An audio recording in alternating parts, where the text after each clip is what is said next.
Dusk at the end of winter, and two men crossed the dooryard of a palace scarred by fire.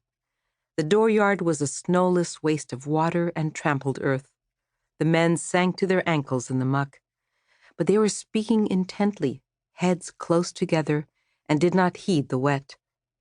Behind them lay a palace full of broken furniture, smoke-stained, the screenwork smashed on the staircases. Before them lay a charred ruin that had been a stable. "Chelubey disappeared in the confusion," said the first man bitterly. "We were busy saving our own skins." A smear of soot blackened his cheek, blood crusted in his beard. Weary hollows, like blue thumbprints, marred the flesh beneath his gray eyes. He was barrel-chested, young, with the fey energy of a man who has driven himself past exhaustion to a surreal and persistent wakefulness. Every eye in the dooryard followed him. He was the Grand Prince of Moscow. "Our skins, and a little more," said the other man, a monk, with a touch of grim humor. For against all hope, the city was mostly intact, and still theirs. The night before, the Grand Prince had come close to being deposed and murdered, though few people knew that. His city had nearly burned to ash. Only a miraculous snowstorm had saved them. Everyone knew that. A swath of black gashed the heart of the city, as though the hand of God had fallen in the night, dripping fire from its nails.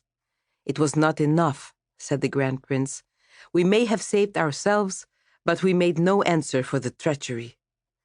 All that bitter day, the prince had reassuring words for every man who caught his eye, had calm orders for the men wrangling his surviving horses and hauling away the charred beams of the stable. But the monk, who knew him well, could see the exhaustion and the rage just beneath the surface. "I'm going out myself tomorrow with all that can be spared," the prince said. "We will find the Tatars and we will kill them." "Leave Moscow now, Dmitri Ivanovich?" asked the monk, with a touch of disquiet. A night and a day without sleep had done nothing for Dmitri's temper. "Are you going to tell me otherwise, Brother Alexander?" he asked, in a voice that made his attendants flinch. "The city cannot do without you," said the monk. "There are dead to mourn. There are granaries lost, and animals, and warehouses. Children cannot eat vengeance, Dmitri Ivanovich." The monk had no more slept than the Grand Prince. He could not quite mask the edge in his own voice. His left arm was wrapped in linen where an arrow had gone into the muscle below the shoulder and been dragged through and out again. "The Tatars attacked me in my own palace after I had made them welcome in good faith," retorted Dmitri, not troubling to keep the rage from his reply. "They conspired with the usurper. They fired my city.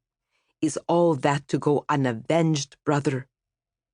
The Tatars had not, in fact, fired the city, but Brother Alexander did not say so. Let that mistake be forgotten. It could not be mended now. Coldly, the Grand Prince added, "Did not your own sister give birth to a dead child in the chaos? A royal infant dead, a swath of the city in ashes. The people will cry out if there is not justice." "No amount of spilled blood will bring back my sister's child," said Sasha, sharper than he meant. Clear in his mind was his sister's tearless mourning, worse than any weeping. Dmitri's hand was on the hilt of his sword. "Will you lecture me now, priest?" Sasha heard the breach between them, scabbed over but unhealed, in the prince's voice. "I will not," said Sasha. Dmitri, with effort, let go the twining serpents of his sword hilt. "How do you mean to find Chelubey's Tatars?" Sasha asked, trying for reason. "We have pursued them once already, and rode a fortnight without a glimpse, though that was in deepest winter, when the snow took good tracks." "But we found them then," said Dmitri, and his gray eyes narrowed. "Did your younger sister survive the night?" "Yes," said Sasha warily.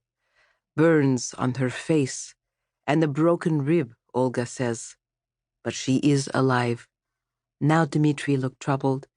Behind him, one of the men clearing away the wreckage dropped the end of a broken roof beam, swearing.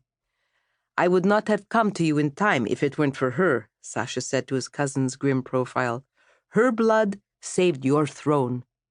The blood of many men saved my throne, snapped Dmitri without looking round. She is a liar, and she made a liar of you, the most upright of men.